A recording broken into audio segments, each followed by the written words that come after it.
Yo everyone, so if you clicked on this video, you already know that we're talking about this girl. It's the fire fairy Izilla, and I believe you get her from one of the quests along the way in the either the Ada exploration or the Real Kingdom story. So you shouldn't have trouble getting her herself, even if you don't get her in quest. Like I forgot if you do, but I know that she's one of the first units that I got, and since she's a nat 3, you definitely won't have trouble getting her. And yeah, I think yeah, you eventually. So after 2 weeks of playing, I already have her at level 11 awakening, and I have multiple pieces for this fairy and plenty of other pieces for other colored fairies, so skilling her up won't be an issue for sure, or getting her in the first place. So yeah, I'm actually place her here just in case we decide to run some teams. So yeah, about her, I used her as my main sort of damage dealer and sort of a debuffer for some dungeons. Uh, I came in expecting her to be really great since I saw everyone building it, and while she has her niche for some dungeons, uh, I was not a big fan of her, but since I don't have that many great attackers just yet, I'm working on her, for example, but she's still missing a few skill ups, so I'm still using her as the main one. Yeah, I mostly use her for one of the dungeons. I mean, she's being the main damage dealer, so I use her for other dungeons, but she definitely can be replaced in those. For her, I mostly use her when running the Forgotten Earth Shrine, since her uh, kit synergizes really well. And just to get over, in case you haven't read her skills yet, so her first skill. Wait, why is it not showing skills? There you go. Her first skill is just regular damage based on 165% of her attack. Her second skill does a lot of damage, and if the enemy has attack bar, not attack bar, but attack power up, she removes the attack bar up, and if she does not, or the enemy does not have the attack up, she will apply the attack down effect. So basically, if the boss does not have a attack bar up skill, or even if it does, this skill will most of the time simply apply the attack break, since whether or not the enemy has it, she will either remove it or go straight for the attack break. Of course, there's a higher chance that she'll land attack break if the enemy does not have it, since she has 2 hits to trigger the proc. And the second, I mean, the third skill is quite similar. It's actually AoE damage, not single skill. But if the enemy has defense up, uh, she will basically replace it with burn. And if she has defense down, she will also add additional burn levels. So yeah, she's basically a really good stripper for the dungeon that I use. So I'd say if you build her, her main use will be the Forgotten Earth Shrine, and I'll try to run one. Yeah, I'll have to switch my Bastet instead of Shannon since I don't have enough power that way. And yeah, we'll do one run and I'll talk about her runes real quick, just to see how she performs here. So this is the team that I run for the dungeon. I tried on level, I have enough power for level 15, but I haven't been able to crack it yet. I usually fail at around 5 to 10%, so I still have to do some improvements on my team, and I might make a video on the dungeon uh, team that I use for that. So yeah, as you can see, I have way more power than it's needed for this dungeon. And yeah, since this boss usually brings up his attack buff and defense buff very often, she's a great unit for removing that. And since his defense buff can go up to level 10, when she removes it, as you can see, the burn she gets has the same level as the defense buff that was removed. So when this boss stacks up to level 10 defense, when she removes that skill, as you can see, she's using it very efficiently since Konami is boosting him a lot, but now that the mana has run out, it might stack up a bit more. She removes it for a burn. As you can see, there's attack buff and defense buff. We'll see. She should remove the defense buff now. Yeah, and you get level 10 burn, which actually burns for like almost 1% of the boss's HP per second. And we'll see if she removes attack buff. She missed, you see. That's the problem with her, is that what I wanted to say is don't try to rush her to build as a super mostly damage dealer. Because her two of their skills need a lot of accuracy, I actually opted out for a more sort of semi-damage slash semi-support build.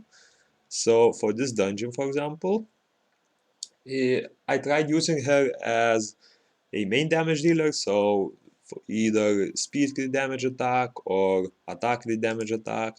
I also tried out triple attack. I tried out I believe it was speed even crit rate attack, since it was hard getting her crit rate up early on. I was sitting with a crit damage build, I was sitting at around 75% crit, but I decided that it's not worth it, and I decided to prioritize the sort of support-ish build, so building some additional precision and a lot of accuracy. As you can see, she has 80 accuracy in total. The Fatal Guard runes, you should not look at the set that I use. The set is quite old. It's probably from like day 2. Just because I only farmed that dungeon for the first few days. So this Forgotten Airshine.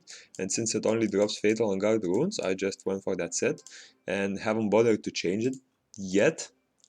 Since then I farmed a lot of more of these Guard Fatal sets, and I might look into changing them a bit. But yeah, the build I have for her is sort of a mixed one. So she is currently on attack, HP, I believe, and accuracy. No, it's on attack. So it seems like I got a lot of accuracy subs then. And yeah, the runes, as you can see, mostly prioritizes either damage or that HP, accuracy, and precision stats. I need her on a little bit of HP, so she's a little tankier, since if the boss hits you with a level 10 attack buff, even at level 14, in a lot of cases he can one-shot her if she's on a pure damage build, so I just gave her a lot of HP. She has decent defense as well, but that's mostly from the flat stat on slot 3. And yeah, so far she's really great in that dungeon. The other aspects that I've been using her is some party dungeons. These being, for the longest time, I've been running level 3, and since both of these are wind elements, she blasts through all of the enemies in there with her AoE skills. So for those dungeons, I would recommend her building on a bit more damage instead of just the pure accuracy build. And for the runes themselves, my top suggestions would be to go for either Rage Blade, Fatal Blade, or Triple Blade. This is assuming you are able to get close to 100% crit rate on her. Since if you do not have enough crit rate, the crit damage becomes essentially useless.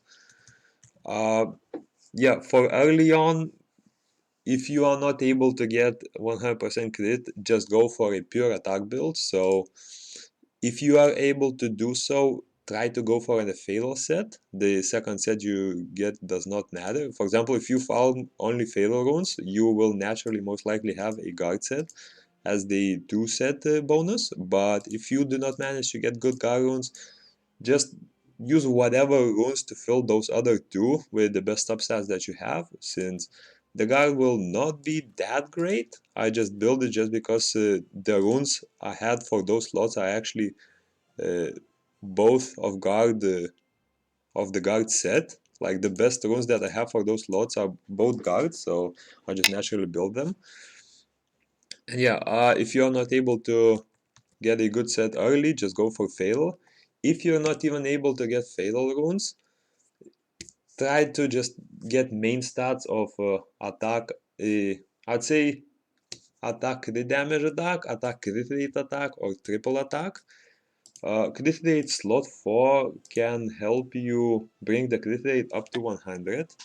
So definitely don't discard that rune just because it is not crit damage, and you can opt out for crit rate here. She'll do a bit less damage, but she'll do more consistent damage that way. And yeah, for the sets, so yeah, main sets will be Rage Blade, Fatal Blade, Triple Blade. You can also try to build her on either Swift or some assemble sets, since those are not that great, but she will benefit from the added bonuses from those. So she'll be able to use her main skill a bit more often with speed, and precision will allow her to hit enemies, and this is mostly referring to those bosses, since a lot of regular units don't have that much evasion. But I would not recommend going, or rather prioritizing these, and instead going for these three. And yeah, the content you can use it is pretty versatile. If she's the only attacker you have built so far, she'll definitely do pretty well, and I'm using her to this day, and I was able to clear a lot of the PvE content. So I used her in Hall of Magic B10, for example. I have replaced the B10 attacker with my light Amazon just today, since I only skilled her up. Uh, yeah, she's only missing one skill up there, but I only today replace her in my B10 team. Yeah, so these you'll be able to clear all three of these with her Fire Fairy as well, even if it's the water element. I mean, she won't be as useful as the water element, but she can still be used just for the rod power if you are missing it. As far as these goes, she's great here. She's not as great as here, but she definitely works here still. You can use her here as well, but most of the time there are better units for this dungeon. And subjugation, I haven't done a lot of these. I use her here, but since I don't farm the dungeon, it was mostly a sort of a 1-2 time thing, and I just gave up. But she should be good everywhere except the Ruins Ruler, so you can use in all of these. And yeah, she's great for clearing Tower of Ascension, and I use her all the way up to floor 200 and hard towards the 173. I only had to replace her in a few stages where, for example, there were a lot of water units or something like that. But up until that point, she performed really well. And yeah, I used her whenever, even if this guy was the water element, I still used her here, since she was just my main damage dealer, and any other options that I had were not as great. She's great here, since the boss is wind element, and I actually still use her to this day here until I find a better replacement for him, which will most likely be Theo Mars once I skill up him from event. But up until then, you can definitely use her here, and that weekend attack that she gives from skill 2 will help control the bosses quite a bit. We already talked about this one, but level 3 being the wind one, like being the wind bosses, she's very great here. I use her for level 4 as well, since the element is light, and basically light is neutral to most of the stuff. Now for arena, she actually performs really well here as well. I'm gonna try to find a battle. I mean, I'll try to find a battle where it's not the quick fight, and that has, for example, we can go for this. This is from the previous video, actually, where I explain why the placement of the unit will ruin the team a lot. So we can give it like a double example. When Bastet buffs her up and she uses S3 right after the buff, in some cases I've seen the HP bar. I mean, we can see if the combo works out here. You see, she used her she used her skill 3 without the attack buff, but even then she drained around 25% of the total HP bar from the enemies and lowered 3 enemies to half HP. So that's already huge. And if she can hit a lot of enemies with her skill 3, she will wipe them off quite quickly, actually. As you can see, with just a little more to kill both the summoner and the enemy archer. And yeah, my summoner died because this was a very sort of a damage like match, but yeah, you can see she's on full HP, she's doing a lot of damage, and she's performing really well here as well. And yeah, so to summarize it, definitely build her. She will be useful for finishing a lot of PvE content. You might replace her in a lot of scenarios later on, but just because you won't have a lot of options until then, she will greatly contribute to the team, and definitely don't hesitate to build her and waste some resources on her. Worst case scenario, you can always just restore her skills and get all of the items that you used back. So if you used a lot of monster pieces, if you used a lot of those rainbow mons and XP potions to level her up, you'll get all that back if needed, and you get some stones from Trial of Ascension, so you can get 2 per month. I believe you get one at like, yeah, at level 170, so 2 per month. You can always make some changes to your units, and definitely don't be afraid to experiment with some of the units. But as for her, definitely build her. She's super awesome in this game. She will carry you through a lot of content, and once you understand what you are doing a little more and you reach a little later game, you'll be able to replace her with a better unit that you might have. So yeah, hope you enjoyed, and see you in the next one.